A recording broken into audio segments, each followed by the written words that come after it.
Fantastic. Well, thanks for the opportunity to talk to you all. It's good to see local planning because that's really where planning really, I think, can functionally happen to realize specific local kinds of needs and everybody squint their eyes and set their lens focus for sort of a statewide assessment because that's the mandate that FHSC works upon. This is our second iteration of a statewide uniform fire science-based model to characterize fire hazard severity zones. I'll go through a lot of the specific sort of the legal context and everything, but it's a uniform model and it's got some foundational principles that are based in quantitative hazard assessment. Those are consistent with quantitative risk assessment, but it's extremely it's very important for folks to understand that hazard is a component of risk, but hazard is really just the physical condition that can lead to damage, and that risk is an estimate of what those damages are. And in fact, risk is probably more accurately characterized in a wildland fire framework as fire effects, because some fires probably produce beneficial outcomes to certain kinds of elements on the landscape. Oftentimes, and FHSC is an example of this, the real emphasis is on wildfire and potential impacts to people and property, and that's a very classic risk kind of framework where it's really a one-way kind of arrow. Not a lot of direct benefits likely from wildfire to structures or to public safety. You'll notice that the title slide here says using localized severe fire weather inputs in a statewide hazard mapping. And that's really one of the foundational improvements that we're dealing with here, is that the old model didn't have localized fire weather to inform it. We explored some data and availability back in 2007, and we made a decision that we basically would just rely on burn probability as a manifestation of sort of the climate nexus with fire weather frequencies. That's probably a relatively weak connection. And so we've spent a lot of time doing data development and model configuration to incorporate fire weather. And I'll talk a little bit about the specifics of this, but we're still in the final stages of the model finalization and the review process, where we'll be firming those all up, and then there will be an entire body of documentation available on the web once it goes out for SRA review. I think it's probably best for the sequence of the talk to just hold questions to the end. I would ask if it does relate to anything specific that I say or a slide, that you annotate that so we can go back and sort of pick up where the question really is directed at. Again, this FHSZ process is widely known. What are these zones? These zones are statutorily required in both LRA, local responsibility areas, and in state responsibility areas, where CAL FIRE is the responsible agent for wildland fire protection. It identifies levels of fire hazard. Again, this is sort of agnostic to fire effects. It is just how much and what kind of fire do we expect on a particular piece of land. By convention, historically, when this started back in the 80s, and we have continued to adopt this, we have 3 identified levels: moderate, high, and very high.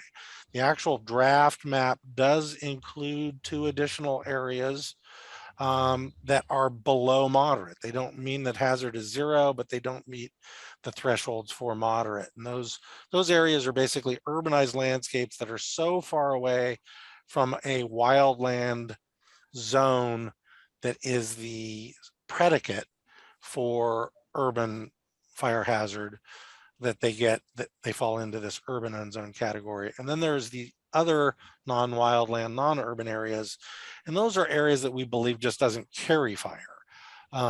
Think of those as water bodies, agricultural lands, or barren rock. That That's not a perfect one-to-one relationship, obviously, with firebrands. Firebrands can land on water bodies or on agricultural areas. Agricultural areas in some configurations do experience some degree of fire penetration. So it's all in the review process that we evaluate whether there's any sort of errors that we're finding in our model-based rules. How are these zones determined? We use a science-based model that assigns a hazard score based on a number of factors that influence fire likelihood and fire behavior. The general data sets as input are fire history that informs our fire probability. Input vegetation characterizes the fuels. Topography is an obvious important consideration in driving wildfire spread. Climate as it expresses itself in terms of the frequency of certain kinds of typical fire weather conditions, that's wind and fuel moistures. And then finally, ember production and movement, because fire hazard severity zones not only characterize hazard in wildland areas where we use kind of conventional fire behavior metrics. We also need to zone urban areas where we don't really have, and I think Rusty did a good job of talking about this, and we can talk a little more about it. We don't really have an urban fuel model. There are some computational fluid dynamics models that spread fire from structure to structure, but they behave really foundationally, and the physics of this are very, very different because the fuel particles are extremely discrete. So we know conditions under which house-to-house spread happens, but we don't really have a model to apply as an input to our mapping here. So we develop an ember production model that produces firebrands and then spreads them across the landscape and accumulates those. And we use that as a variable to influence kind of how far an adjacent wildland hazardous zone would likely impact this urban area. I'll go into a little bit more detail when I get to the slide on that. So the first step in the modeling process is really defining the wildlands versus non-wildland areas. We use about 6 different data sets in total to do this landscape level stratification. A few real key points here is, again, I'll start with the wildlands because it uses more conventional and straightforward kinds of hazard techniques and fire science that's been developed over many, many decades. The green area, this is an example in Butte County, and we've currently got the model running in 4 different pilot counties that will be the subject of both an internal and an external review. But the green areas, or the wildland areas, is defined by that aggregate 6 data inputs. They get put into zones that have a minimum size of 200 acres. So one of the real important things in understanding FHSC is the scale at which the zoning occurs.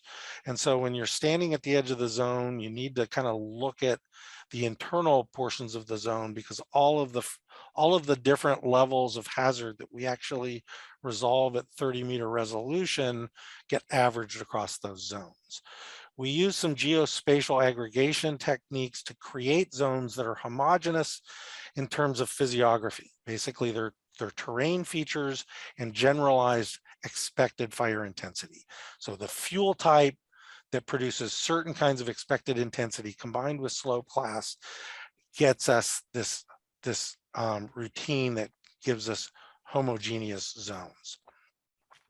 And then we calculate individually hazard components at 30 meters as a function of fuel type, expected fire weather, and then burn probability. We weight those to an annualized sort of flame score, if you will, and average all of those 30-meter pixels across the zone to get an average flame score at the zone polygon level. And those are finally classified into moderate, high, and very high. Wildlands are scored entirely independent of urban and agricultural areas. And again, the urban model is entirely independent and uses a number of different unique techniques that are not, to be frank, kind of shortcuts. We do not have a functional fire spread and burn probability model for urbanized landscapes. Let's see if I can scroll this down where I'm at here. Here's an example of the classified wildland portion of Butte County into the 3 categories. And you can actually see that. Was there a question? You can see that the residual 2 categories of urban and agriculture, and recognize that a function of the second step where we do urban modeling, some portions of that dark gray will get these yellow, orange, red colors. But the green polygons go through a fairly normalized and standard technique of burn probability and expected fire behavior weighted accordingly to its burn probability, and then finally classified into 3 discrete classes: moderate, high, and very high. Again, our burn probability data is all based on the last 30 years of fire occurrence. And if folks have been paying attention, fire activity rates of acres burned per year have been on a fairly dramatic increase over the last decade, which lays credibility to the fact that if you were to compare the old model to the new model, it's likely going to have more areas in orange and red. That's because wildland hazard is increasing in California. And it's definitely as expressed in terms of just likelihood. Again, slope is an important input, as is this local weather. We do this part based on a 16-year climate reconstruction at hourly levels at a 2-kilometer basis. And we do a couple of statistical filters on these. Again, we don't do sort of classic fire danger rating seasonal filters on this. And we justify this, and I think it's a good example this year. We've got a number of fires going on right now that are burning in the tens and hundreds of acres. So the old kind of classic fire danger seasonal filters that said we have fires from May to November or whatever really don't apply. And so our climate statistical analysis uses each 24-hour, 365-day a year as a potential record for inclusion in our weather inputs. We run a dryness filter at the daily level. We take the 10% driest days. All of these are based on local populations at the 2-kilometer cell level. And we do a dryness filter using energy release component, which is another common sort of mechanism for doing stratification of fire weather that does come out of danger rating system. And then we apply a secondary filter to that based on the Fosberg Fire Weather Index. That's an integrated index of fire weather that includes relative humidity, temperature, and wind speed, with a kind of a high leverage point on wind speed. And we use Fosberg as a modifier of fire intensity because it's an index that was built to be linear with fire line intensity, which is the rate of energy release per unit length of fire front. There's a lot going on in the distillation of that climate data set. But basically what we do is we look at the local populations and filter for the really worst hourly event set and use those as key inputs into our model. The last step, and I'm jumping through a lot of steps fairly quickly, and I'll field questions about any sort of details here, is what happens in the urban model. Well, the urban model is really driven by 3 key urban characteristics that then bleed in the adjacent wildland score. And this is how we did this in the previous iteration of the model. But now we're including a couple new additional model components. The old model basically just used vegetation density in urban as a feature. We use, in sort of the lexicon of geospatial analysis, a cost buffer analysis that produces the kinds of scallop lines that you see here. So here's an edge of wildland in orange, and you get a medium level purple band of high coincident with the adjacent high area. And then further away, you decay to a moderate zone. And the additional variables that we're using in addition to vegetation density are slope and the firebrand load classification. We launch firebrands from wildlands according to the hourly subset data that I talked about filtering by dryness and then by Fosberg, that results in somewhere between about 450 and 600 hourly records. And each one of those hourly records is translated into a wind vector, a direction in 12 cardinal directions and 10-mile-per-hour classes that then cast a ember shadow downwind. And then we accumulate all of those wind vectors based on their direction, magnitude, and relative abundance in that event set. Here's another example up here where the adjacent wildlands are in very high. The urban area of adjacent very high is in this very, very dark, probably appears black to you. And then it goes into the high and moderate. In contrast, where you only have an edge of yellow up here in moderate, you just get the light purple moderate area in urban. There is a interpretation of state statutes for zoning in SRA down here, where I told you that there are some residual areas that are too far away from wildlands or might be agriculture.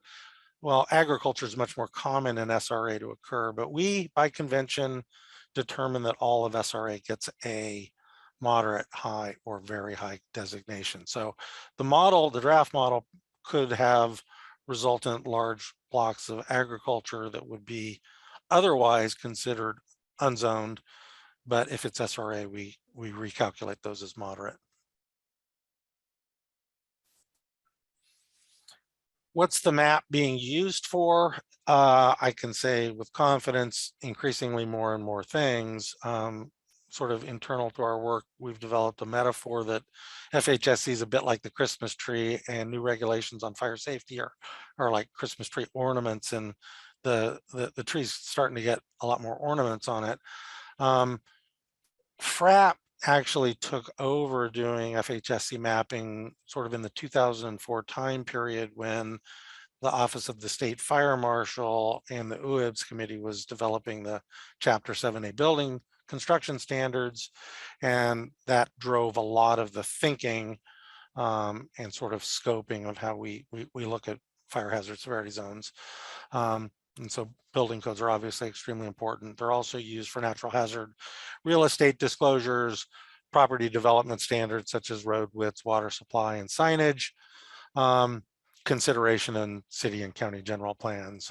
And sometimes those are not necessarily explicit, but I think in the case that's been raised with new mandates with regard to increased housing stock, you see the I'll call it the interconnectedness of various kinds of legislation, where we're trying to do one thing and trying to do another thing, and they might need to be thought of in concert with one another. In recent sort of legislative changes that sort of document some of these new ornaments on the tree, SB 901, the Board of Forestry has been promulgating fire safe minimum regulations to be applied to very high LRA. AB 2911, review of subdivisions in SRA and very high LRA. AB 38, real estate disclosure and defensible space inspection requirements in high and very high, in addition to recommendations for home hardening to go along with those real estate disclosures. And just last year, Senate Bill 63 adds moderate and high designation requirements into the recommended requirements for the state to provide to LRA. Our current interpretation is that that will confer Chapter 7A requirements in the high zone. and that the Office of State Fire Marshal and the HCD to consider Chapter 7A in moderate.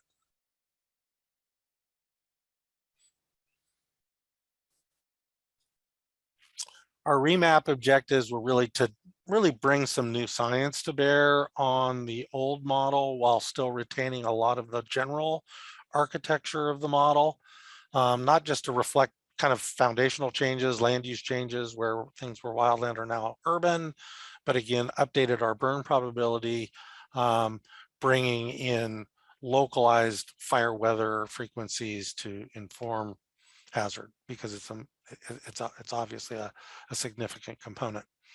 Obviously provide opportunity for validation in the modeling, and I can talk a little bit about that with regard to our rollout and implementation. Publish approved state responsibility area maps. These happen under a Title 14 regulation by the state forester, who is the director of CAL FIRE, and publish and submit local responsibility area maps for local jurisdiction to adopt. Here's a little bit of a recap on how we've evaluated how well hazard has been captured in FHSC with regard to documented geospatially rectified house loss that comes out of OSFM and our damage inspection program. We do have 2021 data, and I can talk a little bit about it. It just makes the picture a little bit better. So over the last, I believe this is 8 years, almost 50,000 structures were either damaged or significantly destroyed. Roughly 2/3 of them were in the very high zone. 14% were in the high, 12% in moderate, and 5% were in unzoned. And it's important to recognize that this is actually from the draft model. So if structures were destroyed in federal lands, we have values for those. There are some structures that were destroyed in draft, let's say yellow, that was LRA, we considered those here. It's just driving home the fact that very high designations up until Senate Bill 63 were restricted by legislative language to just make recommendations for very high. But our model that describes hazard in FHSC, sort of independent of those statutory requirements, did capture them. The 5% here is really the error term. And again, FHSC is a risk model. It's not a, it's a hazard model, not a risk model. Lots of additional information is really required to understand what houses are likely to be susceptible to ignition and damage. I can tell you that the majority of that blue wedge is really one fire event, the Tubbs fire event that burned into the northern portion of Santa Rosa, well outside the very high fire hazard severity zones. And we are looking very, very critically at that area and seeing how, how we want to calibrate the new version of the model to account for those kinds of areas. So that's still in sort of the calibration phase. And, we're updating our burn probabilities inclusive of 2020 fires. We've updated our fire environment footprints with urban and developed using the best available data that we can. We've got some very fairly precise kinds of data on footprint that we've run through a number of geospatial filters that has helped with that. But again, defining exactly where there is, as Rusty did, or I believe it was Ed had described, sort of the occluded or intermix areas where you've got development embedded in a matrix of wildlands is a bit tricky. You need to use some sort of size and density definitions and critical magnitude to actually do an urban interface classification. But we've got very, very detailed data on where structures are. Updated vegetation density for urban areas. Again, vegetation in urban is one of those 3 key variables that we use in the cost model to determine the width of those buffer areas, inclusion of slope.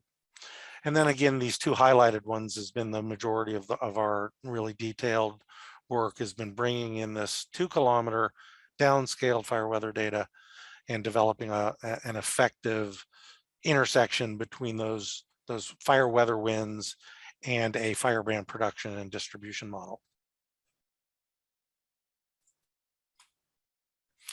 A little bit on the adoption process, and this really happens outside of my shop, will be orchestrated by the Office of the State Fire Marshal through two of their programs, the Fire Plan Program and the Land Use Planning Program. There will be public hearings in each county and an adoption through a regulation of Title 14, as I alluded to. That one's pretty straightforward, and it used to be that there wasn't a lot of review of that because there wasn't really much hanging in the balance between yellow and red on the map in SRA. Everything in SRA was largely treated uniformly. With some of the new legislation, that has changed. A couple of those bills really call out very high and high, and so the distinction of what residual areas are yellow will probably be, you know, a point of review. In LRA, draft maps are presented to local jurisdictions and receive a local validation process. We reach out with draft maps and we solicit input from the city jurisdictions and the local fire protection districts, and we orchestrate with them you know, public meetings and stakeholder outreach. Final drafts are submitted to the governing body, and the city then has through as prescribed in government code, 30 days to set a public comment and 120 days to adopt through a local ordinance. The final thing is that, at least as our legal counsel has interpreted this, local jurisdictions can add areas not identified by CAL FIRE, but they can't take away. On the timeline, the current maps were developed in this 2007 to 2010 period. Over the past several years, we've been really working on data development on the climate side and building a new model. Actually getting this model to execute itself on our computers internally has been a bit of a lift, and we've had to obtain a 32 core supercomputer to actually get this thing to run at the county level. Ideally, we will be running this statewide in terms of geoprocessing, but we're still working on some finalization of the parameters subject to internal and external review. Talk a little bit about that in a second. And then, you know, if there's any changes to model parameterization, then we want to run the whole thing at the state level and basically push it out through a web application so we can do the review in parallel across the state. Hope to have adopted state responsibility areas this summer, and then as soon as that's done, we potentially, where we've edited areas in SRA, we may need to run the urban model again, because as I hopefully was clear in discussing, the wildland zones adjacent to wildland really drive the zoning in urban areas. So we'll in the fall hopefully begin local responsibility area remap. I did want to just talk before I open this up to questions on our internal and external review process. We've got 4 pilot counties done. We're developing a lot of documentation products to facilitate the review. The external review, I've got a technical advisory committee that's composed of 12 of the best fire scientists, including Alex Marangades at NIST that was alluded to before on the technical advisory committee. Also includes folks from IBHS, the Intermountain Fire Sciences Lab, Pyrologics. It's really a who's who of fire science and WUI hazard assessment. That will be initiated in a couple of weeks. And then the internal CAL FIRE review will happen at the pilot county level through a series of workshops. And again, from both of those internal review processes, we'll finalize the model rule sets and run that at the statewide level, and then push it out for SRA review at the unit level. That's pretty much all I had. I think I ran through that in about 20 odd minutes. There was a lot there, I recognize, so I'd open it up to questions. Thanks so much, Dave. Yeah, there's a lot of information out there. I mean, your task is just humongous to do this, but it's super valuable to capture all the new data. We do have a couple of questions in the chat. I'm going to give people a few minutes to start typing in their questions in the chat. And I can, I'm going to leave my screen up in case I have to scroll back to any of these slides, maybe, if that That's makes perfect. sense. I think that's a good idea. So I'll just start off some of the questions. So based on your new Ember production model, because you're changing, or you've changed that model, in the denser WUI neighborhoods, would you say that if you have a denser WUI neighborhood, the Ember propagation is going to be more, and so potentially have a higher rating where there's more house density? The short answer to that's no. And the longer answer to that is we don't actually include any characteristics of structural fuels in the models, in the model. They're there. We know they're there. We know they are clearly receptive elements for ignition, which is how we're sort of scoring firebrand load. We launch them from the wildlands, and then they land, and then we add them all up. And where they land and there's density of housing, we would expect there's very, very high exposure, meaning that there's a mechanism of hazard intersecting a value component. In this case, a house, or even because it's developed, we can presume that there's public safety issues. The science on understanding actual characterization of home ignitions is, I'll say, sort of moderately developed, but the data requirements for parameterizing that, we don't really have. We need to know roof types, compliance with defensible space clearances, a number of other sort of very, very site-specific parcel-based features that are actually dynamic in time that would inform us with regard to sort of structure ignition. But that is, I think, doable with additional data inputs. Then what you do with an ignition of a structural, a large pile of fuel that is a house, and its capacity to launch firebrands itself, or to, through either convection or radiation, ignite additional houses, is really the subject of the work that NIST and Ruddy Mel and other folks are doing. And I will put in a plug that we run a research grant program here out of FRAP, and we're in the process, in conjunction with the fire marshal, of funding 2 urban fire spread research programs, one at the University of California at Berkeley with Dr. Gollner, and one at a fire engineering academy on the East Coast. So that science is not as developed, and so we don't include urban fuels because we just don't have the capacity to kind of parameterize and understand how they would work. Now, that doesn't mean that they can't be brought up in the review process and a case can't be made. And I'll give one example, right? We know historically that certain kinds of mobile home parks functionally work like a fuel crib. If they ignite, the whole thing spreads. It's a continuous sort of fuel element, and that once ignition occurs, chances are it's going to spread like a fuse. And so those kinds of individual kinds of considerations can be brought up in the review process and potentially incorporated into an edit to the model. But that's where you do site-specific kinds of editing and look systematically for where the model has a data gap or a process gap, and you try to fill it with known local knowledge.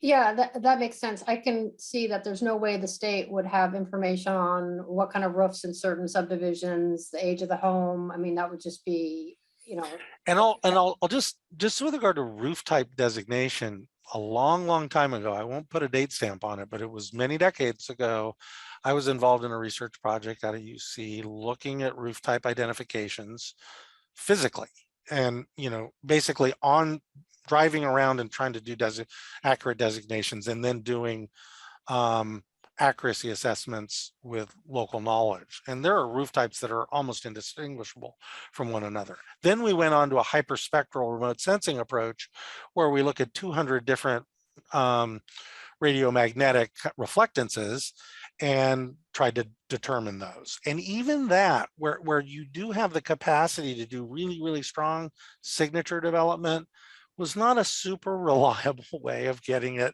a reliable roof classification. So, we know, and we've known this since roughly the 80s, because when wildland fires go into urban areas and they launch firebrands, they land on roofs, and roof ignition probability is a function of roof type and roof class.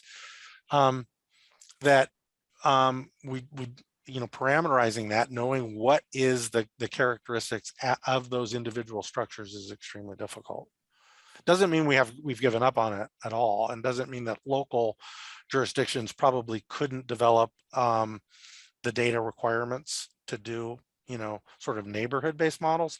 And I will actually, that's a decent segue to part of AB9 has a new functional role and program in the Office of the State Fire Marshal that by July 1, 2023, we have developed a strategic plan to develop multi-parcel, small neighborhood level risk models that actually do all of these kinds of components that get at structural fuel contribution to fire spread and ignition probability modeling that's accurate at that kind of a scale.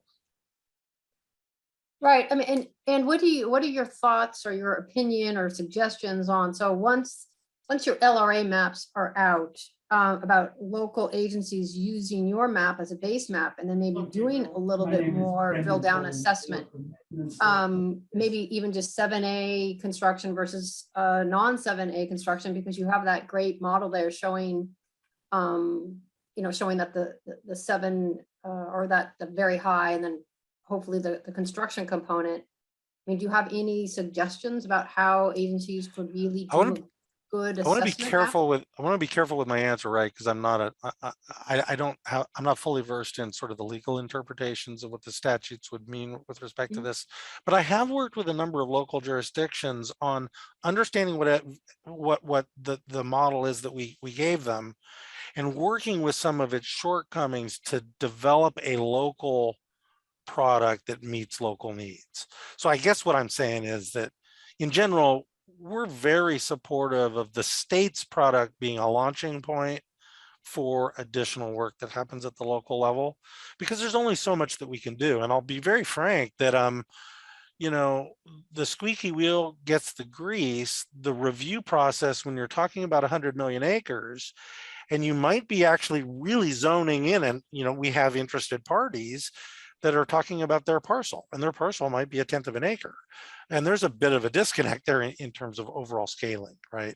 And some of the input data and precision that really should be reflected on our understanding and confidence of how the model works, and sort of the precision and location of an edge of a zone. Those two things are not entirely in sync with one another. And so, as a scientist and describing, the product that we're building, we don't want to oversell it. We want to provide locals with the ability to understand how it was built, and I believe anyway, provide support for them to use that and their own tools locally that they could use to modify it to make it better. Okay, so your answer is that you're open to agencies, communities getting a hold of you if they are working on a community map based on yours, try to, define it a little better, make it a little more local. You're open to communicating and helping them really work with your model and making it better. Right. I will say, though, that at least with regard to the deliberation of the recommended FHSC, that there is an implementation process that will use local jurisdictions and fire departments to sort of focus that local work. But once the FHSC is adopted by the local ordinance, please bring us in and say, look, I can then, I think sideboard the strengths and weaknesses of the model, some of its limits sort of that have scale issues, some of the issues that might be missing mechanisms that I had alluded to with regard to like structural fuels, and then work with you from there on where you're trying to go specifically. Because again, I have had some jurisdictions talk to me about a local, kind of trying to make an exemption for the new ADU ruling that takes into account fire hazard, right? Because if you put a bunch more structures in a hazardous area, um, has it changed the hazard? Is the hazard still really high? What are the implications with regard to risk if there's more assets and more people in those areas? So, I try not to get myself into any legal trouble, but in general, what I'm hearing from you, Denise, is, are we receptive to sort of unique business processes locally that use FHSC sort of outside of the statutory requirements? And in that regard, I got an open door. Okay, that's great. Just for, and I'm not sure if you know, many counties are doing this. San Mateo County, like Sonoma County now has the LiDAR classified veg map for our county. Absolutely aware of it. I've worked with the Mark Tuckman and Cass Green group extensively. I've provided our climatology just recently to Mark as a cross check against their weather index. I wholly support that kind of regional hazard and risk assessment, and we're really trying to work together. Okay, and so that would be something like we would say, hey, we want to refine our map based on what you came up with, and we want to use our classified fuel mapping to refine our maps, because that's not something that you're including No, in the we're LRA not. model. And I probably should have said that, because there's a number of these regional assessments that are happening, and they're happening in your area. And they're spreading. And we're, again, supportive of that. We've been doing some of that support work through grants, as well as just time. We've lent some of our own staff time to make sure that there's a relative consistency and understanding. Yes. And in fact, the potential exists that you could take the data that comes from a regional assessment and rerun our model. The thing that keeps us from doing that is the desire to create a consistent statewide model. And when you've got very, very different kinds of products. And I will state one real key difference is that FHSC actually grows fuels out over a 30-year time horizon to reflect that primary Chapter 7A regulation requirement. It didn't make sense back in 2005 and 6 when we were developing the strategy of this model to say that, a recently burned area or an area that had done a fuel mitigation that was ephemeral should not be reflected by its long-term sort of hazard potential. We have not caught up with sort of gaming out burn probability to impact climate influence, sort of consistent with that fuels climax construct. But if we were to use these local data, we would probably go back through the same process that we used in FHSC, which looks at land cover types and then thinks about them successionally. What's there in terms of their current vegetation structure is a function of their past disturbance and successional trajectory, sort of how long it's been around and grown. And so we can use the same sorts of successional process rules that we've used in FHSC to apply with local data. And that might be an interesting project that we would look at sort of piloting. How do you take a statewide model that's had a fair amount of thought put into it, but uses statewide data sets that are not the most current and not the most high resolution? So I agree. It would be a great pilot program, and we could probably volunteer San Mateo County. Okay, let's segue into our next question here. Joshua has a question. He's from Mid-Penn Regional Open Space, and his question is about the propensity, our new propensity for dry lightning. And I know you're using a 30-year model in terms of fire weather history things like that. So what's your take on our new dry lightning? Yeah, and San Mateo, recent fire history is driven by the August 16, 17 event, right? So I don't know if folks have done much research, but there was a fairly comprehensive research project funded by the California Energy Commission called PyRegence, PYREGENCE. You could do a Google search on PyRegence, and you would find some very, very interesting work on trying to understand fire climate patterns that express themselves with regard to certain kinds of mechanisms. Those dry lightning events are pretty rare, and we don't understand a lot about them. We understand some of the mesoscale meteorology that forms them. We don't understand much about their likelihood. And predicting the manifestation of them in space with regard to increased ignition sort of density is very, very difficult. So we in FHSC are still relying on burn probability to derive our burn history as a reflection of all different kinds of ignition sources. That is an active area of research. I would believe that in the next 5 years, when we do FHSC Remap, we may have a climate ignition, or a severe storm event.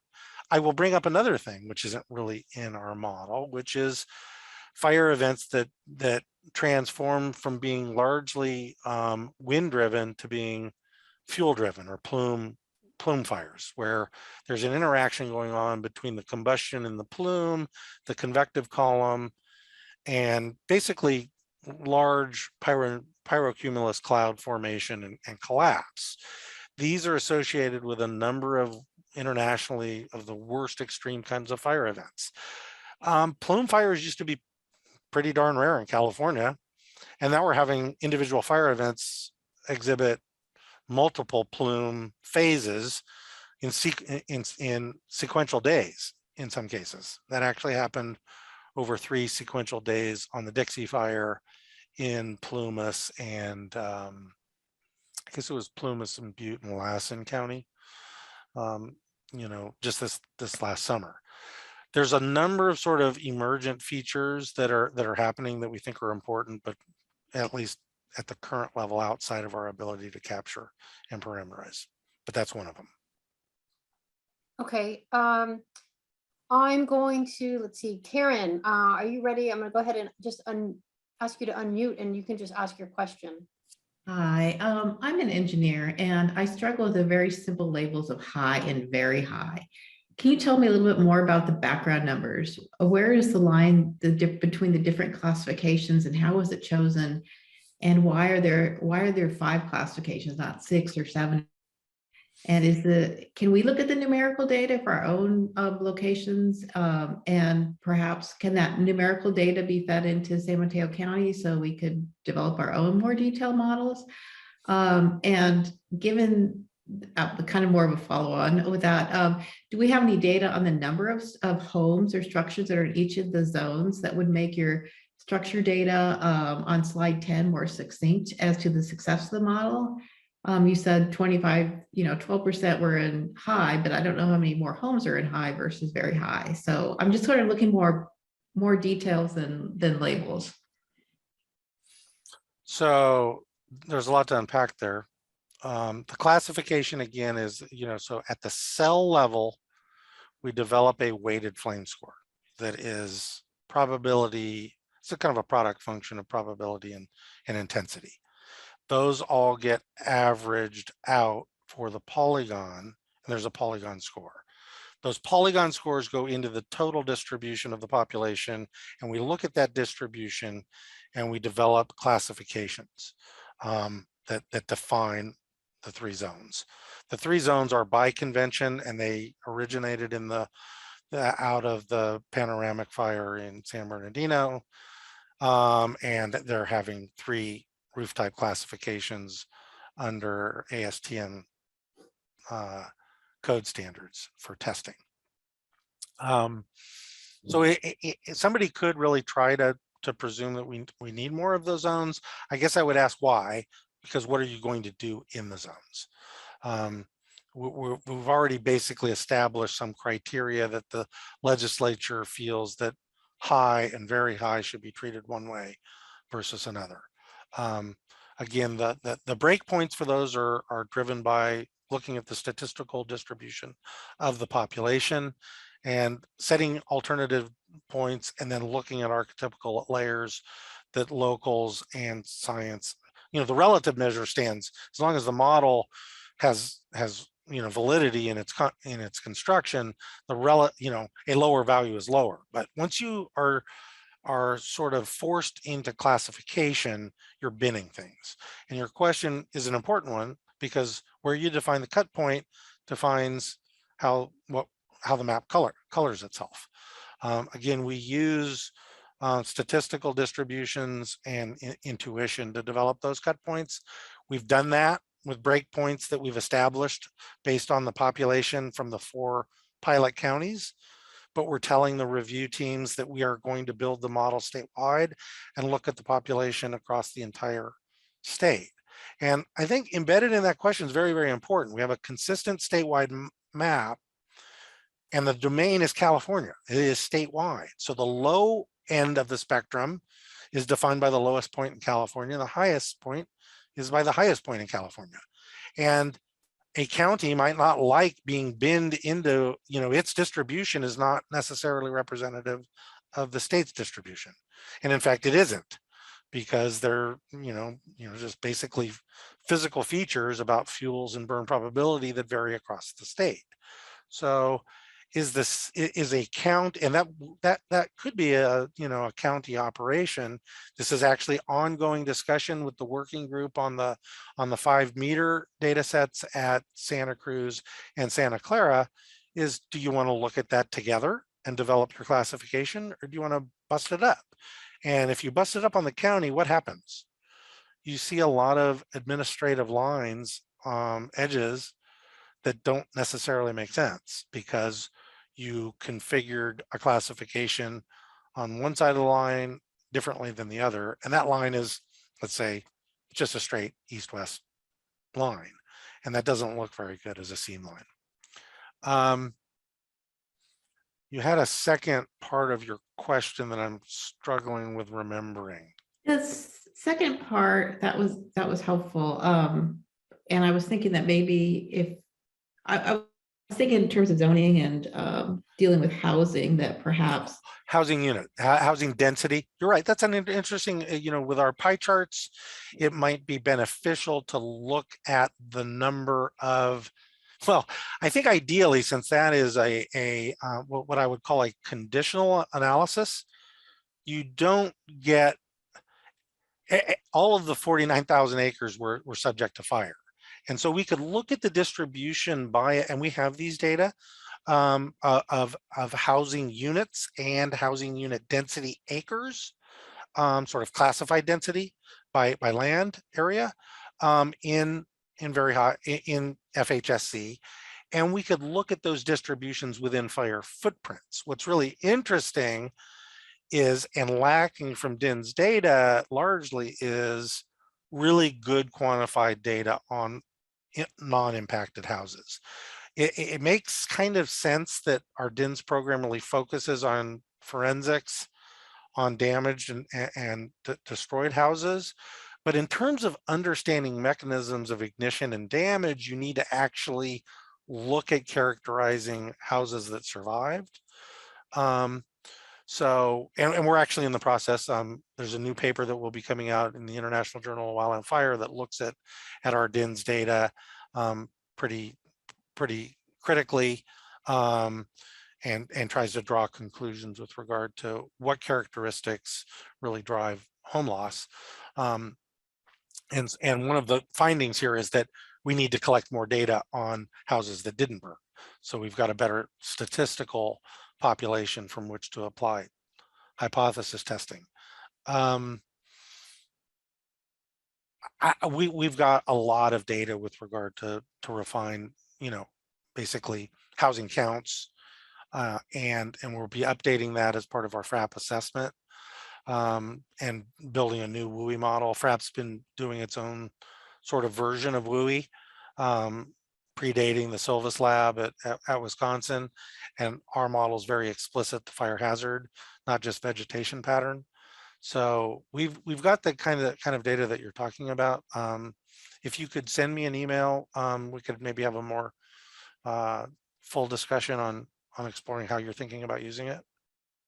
Okay, thank you. Dave, MJ Lee has a kind of a related question. She states that in June of 2021, CoreLogic offered a roof condition solution for insurers, and it has a database of homeowner roof based permits and other property data.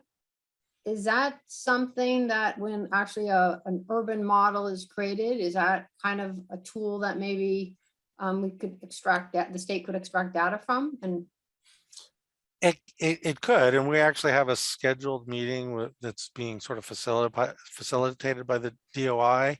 We've actually been in FRAP's helped insurance data providers since the 90s on developing their model. And we've pointed out some of the sort of scoping and functional issues in how they've approached their wildland risk models that insurance companies use. I wasn't familiar that CoreLogic actually had a comprehensive roof type data set. That will be something that I'll definitely pursue and ask about. Again, that is important with regard to hazard, with regard to ignition potential and spread from those structures, which is a bit of a ways away. And it, in conjunction with our hazard element, could be used as sort of a launch product. That we've got a pretty good firebrand model, and they've got roof type allocations. They could start to at least stratify likelihood of ignition as a function of roof type. okay, Bob Turcott has a question, and I just asked him to unmute so he can ask his question. Thank you. David, thank you for your important work and for this great presentation. I was wondering if you could elaborate on the role of burn probability, both in determining the outcomes of the mapping and also how it's estimated. It seems like a fraught parameter. For one thing, it seems to be statistically non-stationary. The likelihood of a burn in the last 30 years is probably different than the next 30. And with the role of fire suppression, that would impact the burn probability, I think. And then I'm also wondering how you account for the situation that we're in Portola Valley. The CZU fire burned 87,000 acres, came within 8 miles of Portola Valley. Does that influence, our assessed burn probability? If you could elaborate a bit on that. Sure. Your points are well taken. Burn probability is non-stationary, it's moving. There are a number of different techniques that you can derive burn probability on. You can use a regression analysis where you get a number of independent variables, excuse me, a number of dependent variables that are inputs into sort of predicting its slope, fuel type, bioregion, weather classification have been used. We use a very straightforward one.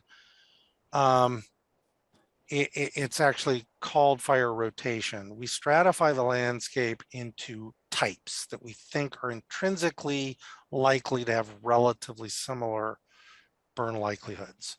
And a lot of this is based on fire ecological research and findings about fire regimes that include sort of fuel assemblages and climate variables. The real sticky wicket in California is the ignition parameter and the intersection of ignition with fire weather, both of which are stochastic. And that's why we use fire rotation, which is a derivative of 30 years of fire history. So we stratify the landscape into like types, and we figure out annually, based on where fires actually occurred, how much of that area typically burns in a given year. It's a simple mathematical calculation that has kind of obviates some of the more nuanced statistical issues that arrive in other kinds of models. You know, in general, you use again, largely either decision tree regression kinds of techniques. There are some new emergent neural network models that are starting to get applied to burn probability, but it's a very difficult thing. You know, people talk about weather prediction. Burn probability prediction is doubly difficult. There's feedback loops between burn history, right? I think a lot of folks, maybe if they've been watching and listening to what's going on in California, is that there's at least up until roughly, you know, 2010, there was a lot of recurrent fire in Southern California chaparral systems, where they go through an early serial stage of sort of herbaceous dominated fuels that are flashy and spread easily and can reburn. And, you know, so what is the relationship between time since the last fire? Is there some sort of a lag time, a negative response? Does it actually stimulate conditions that would lead to more likelihood of fire? All of those lead to this non-stationary, you know, characterization. It's very, very reasonable. Again, we've assumed a simplistic manner. We cut the landscape into unique kinds of vegetation types and then bioregions based on their climatology. And each one of those strata uniquely gets an assigned burn probability as a function of how much that strata burned on average per year. And so our burn probability is functionally a weighted coefficient to say, if we expect, if that landscape was to burn and produce 100-foot flame lengths, its weighted flame score, if its likelihood of fire was 1%, would be 1. Again, these are sort of abstract values, but they're based on the foundational principles of wildland hazard being a function of burn probability and magnitude. Thank you. Brian Kelly has a question on the assessment process. He says, you mentioned fuel type and slope, but he did not hear fuel load as a factor. So how is fuel load per acre factored into the assessment? Or is it factored in at all? Well, let's be careful because fuel load gets misinterpreted a lot too. Fuel load technically is mass per unit area. Vegetation gets translated into a fuel model, which is an assessment of fuel loads by size class distributions and their arrangement and packing ratio. So there's actually a lot more than just load that you need to know about vegetation systems to be able to predict fire behavior. So we actually go through a very formalized process for the wildlands to assign them fuel model characteristics, both for the surface and where you have trees, canopy characteristics that influence their crown fire potential and intensity. And all of that rolls up itself and also in the way that we produce firebrands and then launch them downwind. So what about mortality? We have a lot of SOD mortality here, a lot. A lot of what? Mortality, tree mortality. But did you sudden oak death, SOD? Yeah, Is that what yes, you said? Yes, Oh, yeah, we have a lot of mortality. And I know in the foothills, there's a lot of mortality as well. So would that be considered in the fuel loading?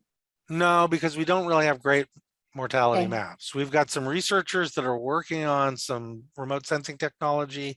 If anybody's really looked at the systematic mortality mapping that the Forest Service does using its remote aerial survey techniques, they draw large polygons and estimate the number of stems of mortality. And we've done some quality checking against that.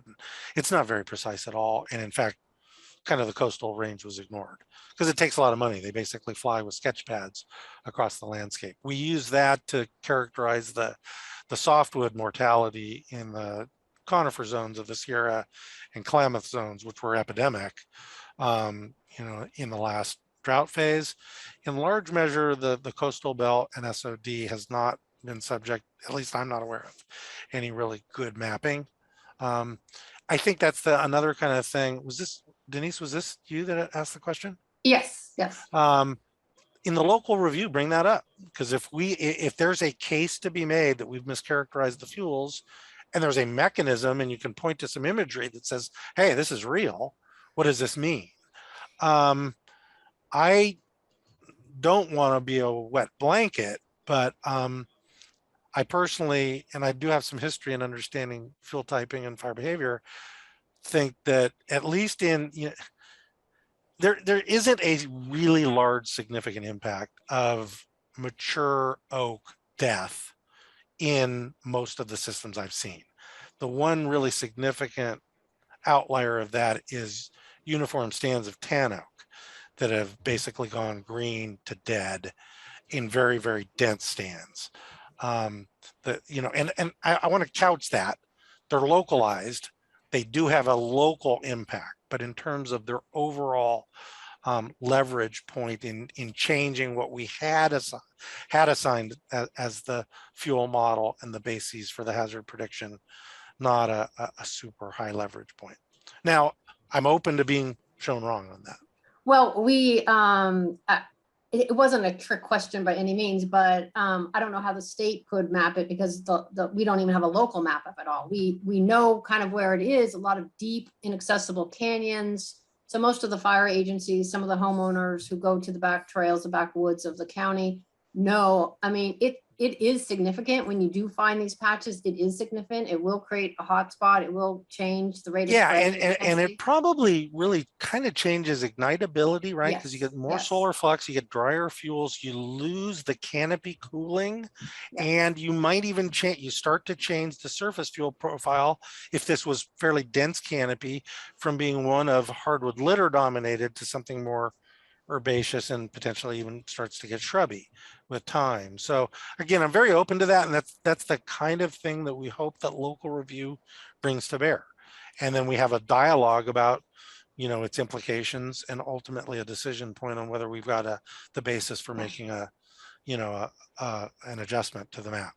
Well, maybe that's something that the county needs to start thinking about, is really taking into consideration where these mortalities and these diseased trees and areas are taking place, and so be ready to work with you on that and give you as much information as you can so you can help us.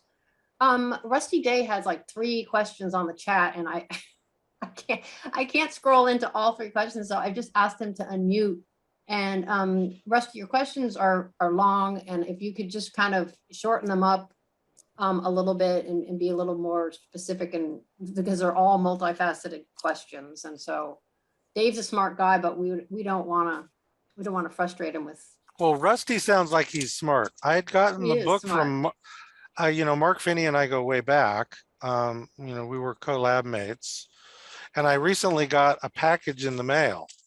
And at one point, Mark and I were in Spain, and at the time we were younger then, we smoked cigars, and we were in Spain, and there, we got some Cuban cigars, and they've been a sort of a point of connection between Mark and I. We've really spent a lot of time together when we were younger. And I just recently got a package in the mail, and I go, well, I think Mark was in Portugal. I think he might have sent me a box of Cuban cigars. Oh, it was the manuscript, of course. I had to send him a quick email going, I was only slightly disappointed. Okay, Rusty, so go ahead if you've unmuted.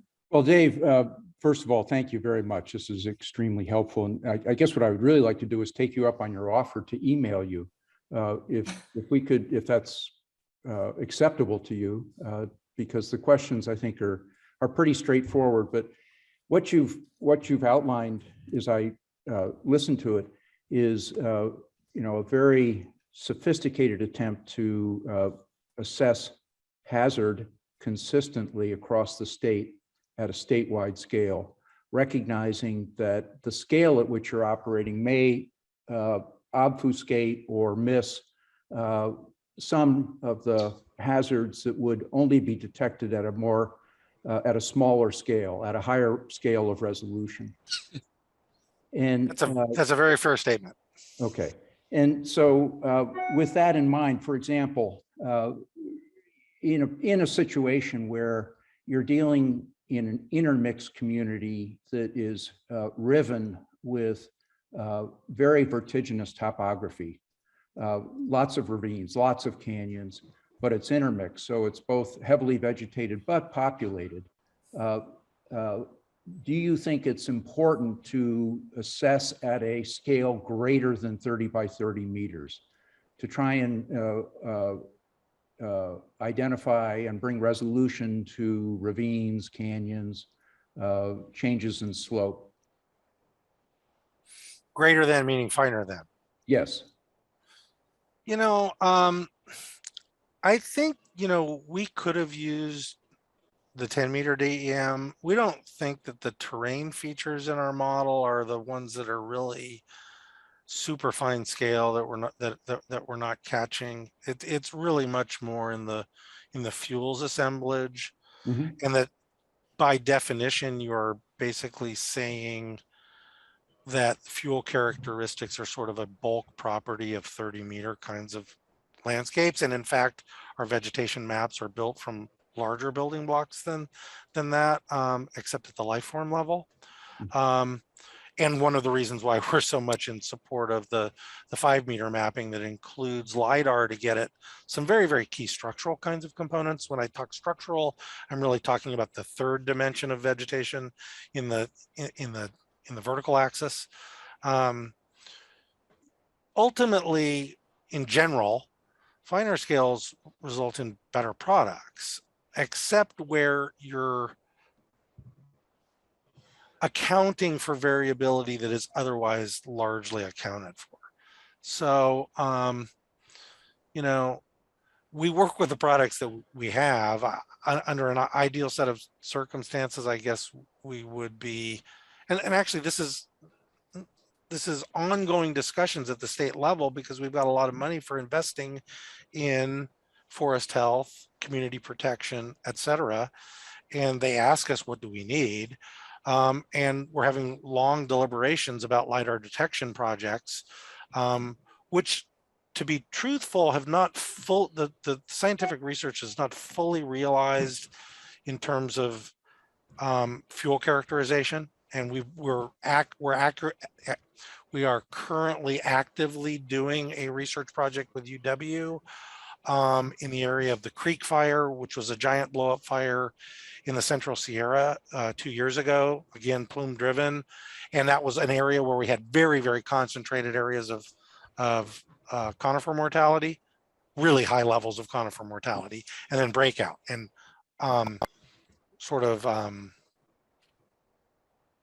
what's the right adjective?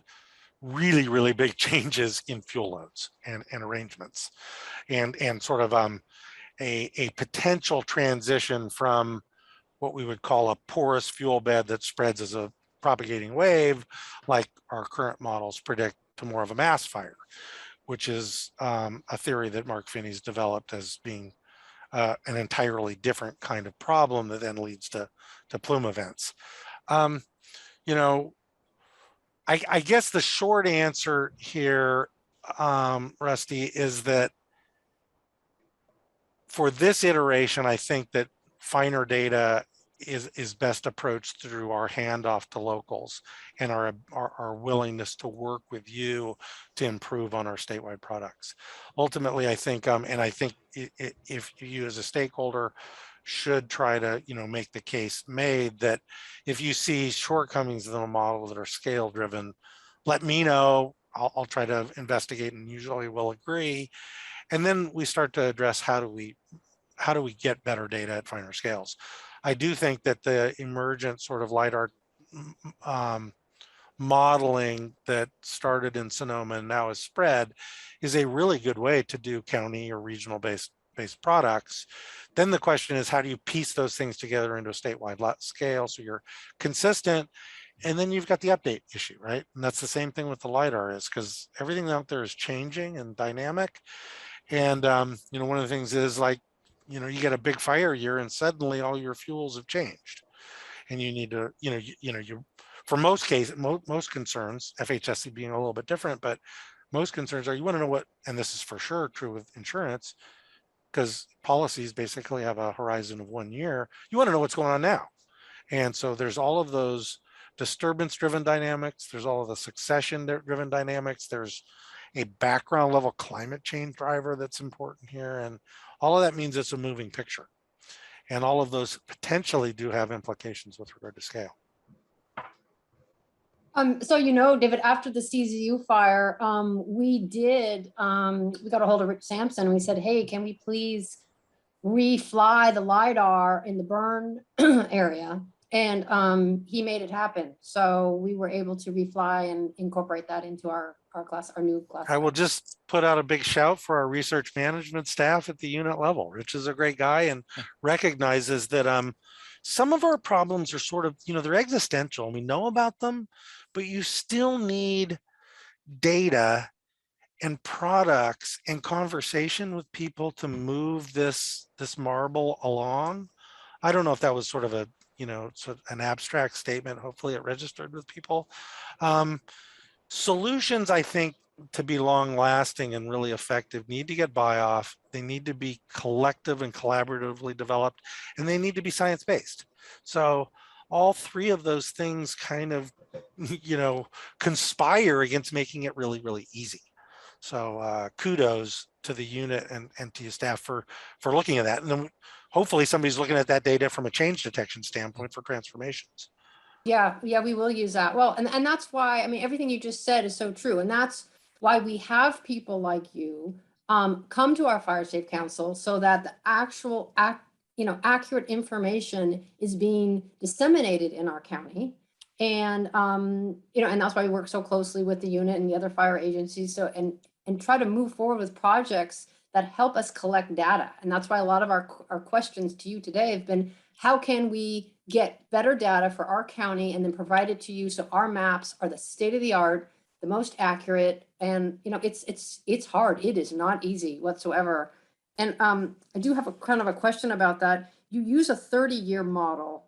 Did you think about maybe using a 20 or a 10-year model, since we've had such drastic fire activity, especially in the northern part? Yeah, this is a bit of a sticky wicket. Again, that 30-year was, in fact, we declared it a 30 to 50-year horizon. Is something that we're sort of investigating on. If we get a model that we can really update with data, it's really quite feasible that we could build two products. One specific to a long-standing asset, like the question of a 7A requirement for a house that's going to persist and should really reflect a maximal hazard over a long period of time, versus something that's much more near term. Again, that's just a data input that we could run the model against. It gets to the point that, and I haven't even raised this after about an hour of speaking, and it usually gets brought up earlier, is that the public tends to think that one fire map will answer all questions, and it doesn't. There are certain kinds of concerns that are very, very unique and require a refocus of the lens and a configuration of foundational principles that are all based in science, but really result in different kind of looking maps. Where I get kind of dragged along is that folks want the map to look a certain way because of the implications of the map. And the most obvious one is it going to hurt them or harm them or help them? Right. So when we started doing community at risk analysis under, in 2002, and the Healthy Forest Restoration Act and the Forest Service has this huge wildland urban interface grant program, everybody wanted on the list because they could get on the list and get money and treat the problem. Those same people wanted to get off of the FHSC map because they felt that it was impacting their insurance rates. So I don't, again, want to be a wet blanket, but I want to recognize that individual problems sometimes are very, very specific and require certain kinds of unique analyses to really ferret them out. No, I think we all agree here. It's not one map fits all. It's, we're using your map as a really great tool and then building off of it. And I think, when the first map was sent out, people, you're right, they were a little scared and shocked and worried. But now the fires, I think people really want the most accurate, realistic map. They understand a fire is here to stay. It's not going away. It's getting worse. And they want to know. I think that's, Yeah, and I think you guys have probably had these same conversations, right? Is that people's attitudes about risk, which incorporates envisioning both likelihood and outcome, are difficult to communicate and difficult to act upon. And in particular, low likelihood extreme outcome kinds of events are a unique kind of component of sort of risk communication and risk response. And that having fires in your backyard is a pretty much a wake up call that even though you haven't had a fire there, and you're 50 years old, previous to that, that and you largely ignored them because you hadn't had them, even though they were in the paper and people had talked about them. So again, the stochastic nature of sort of fire events is difficult for people to grasp and internalize and then act upon. I've been working on my risk communication skills for 30 years. They're not super highly developed yet. I struggle with this. I'm the beneficiary of having a sister that works in risk communication for CDC and pointing out that I could improve on this and that it's actually important, and that if a message is missed, it could very much be because of the sender. So I've been really trying to work on this, and this is why I think, sort of in alluding back to the comment that I made about sort of science and local collaborations and discussion is really important, right? Because we're humans, and we have sort of nonlinear ways of thinking and drawing conclusions. So no, more power to the locals for getting I- together to address I this. think you're right that the CZU fire, and all the smoke that we've received from all the surrounding fire. I mean, we were surrounded quite a few times over the last few years. So I think it's been a wake up call, and you will now see people wanting to cooperate with you more and really want the information and engage with you. And Casey, I go ahead. will say, looking at our climatology data set, we've known this for a while, right? Because, I was a graduate student at Berkeley when the tunnel fire occurred, and I looked at what all the RAS stations were saying during the same time that, we had very high sustained winds, and I measured 70-mile-an-hour winds in the fire, that you guys didn't have those. The peninsula doesn't have the really severe high frequency fire weather events that other places do. And I think that contributes to the fire regime. That doesn't matter if they still happen, if they still can happen. There is no zero risk out there. There's no zero hazard. So understanding that relative notion and being proactive to it, and sort of understanding really what can you do to ameliorate or mitigate bad outcomes, those are still really sound strategies.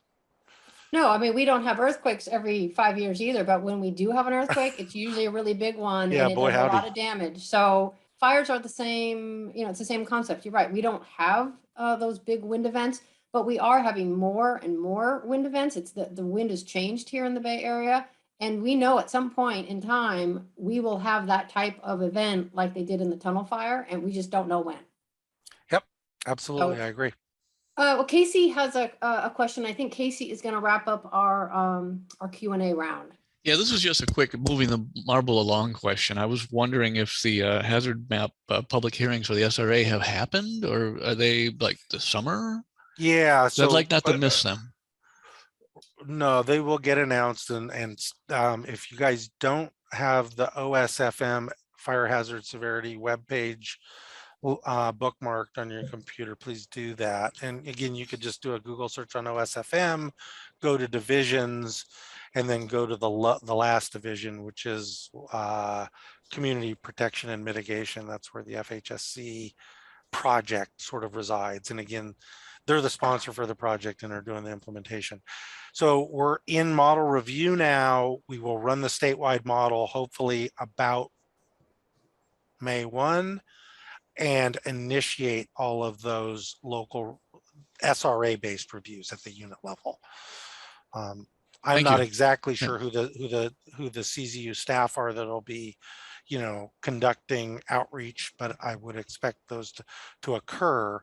We're actually working on potentially some processing with regard to the hearing requirements under the Administrative Law Act that the law adopts those new zones. So again, stay tuned to the OSFM website. We'll have what's new and we're very keen on these maps are coming out and locals are very concerned about it. And they're concerned for really good reasons, some of which are relate to the nature of the map, but a lot of them have to do with the implications of the map. And like what I had said earlier about unintended consequences, if you will, where we want to do this and we want to do this, but sometimes those are a bit of oil and water. So I Yeah, would thank you like for to think that. that will happen this summer. Great. Yeah, I work with the county for representing the south coast area, which had the CZU burn. So with the community groups out there, there's a lot of talk about this. So keeping track of when there might be open hearing for this is crucial. But you give me the hint I need to where to find it. Thank you very And much. I do want to, since Rusty didn't get all of his elaborate questions in. Yeah, Rusty, Denise, have you promulgated my email? No, not yet. You know, it's funny. I get busy, but people find me anyway, and I try to answer every question. You know, I take my civil servant role pretty seriously. You are the people that I work for. You pay my salary, so I'm kind of busy. But you know, actually, Rusty sounded like, you know, he's got some fairly technical questions, and I like technical questions. So fire All away, right. Rusty. Okay, so if you say okay, I will put it in the chat. Yep. Okay. All right, sounds great. Thank Well, we want to thank you very much for spending the time. I know you're a very busy man and you're double booked today, but we appreciate it. We'll probably ask you to come back at some point when the LRA maps are out. And I know that'll be a busy time for you, but hopefully we'll have, you know, some really good core questions that will actually. And at that time, we will have a web viewer that we could actually all go to and look at the map and look at some underlying data and actually do some of this critical review. And then you can bring up imagery and we could talk about, you know, some dead spots and things like that. Because again, I run a team. I don't want to be the, you know, I may be the face of sort of the technical map development, but I've got a really good core team of scientists and GIS professionals working with me here. And this is a big project. You know, we are really committed to making it as good as we can and conveying where it's strong and where it's weak, and then working from that point with locals to kind of use it as a launching point. So, and everything that I do sort of in talking to the people that I work for emphasizes that you don't build these maps and just stop the conversation. That's a good way to sort of disenfranchise folks and get them to be, you know, mistrustful of both your intentions and your sort of execution. So. Well, we thank you for that. We yeah. thank you for that. Thanks for the opportunity. Okay, well, thank you so much, and we'll be talking to you soon. And I'm sure the CZ unit will keep us I will posted. stop sharing and I got to go back to training. Thanks, Okay. everybody. All right, thanks.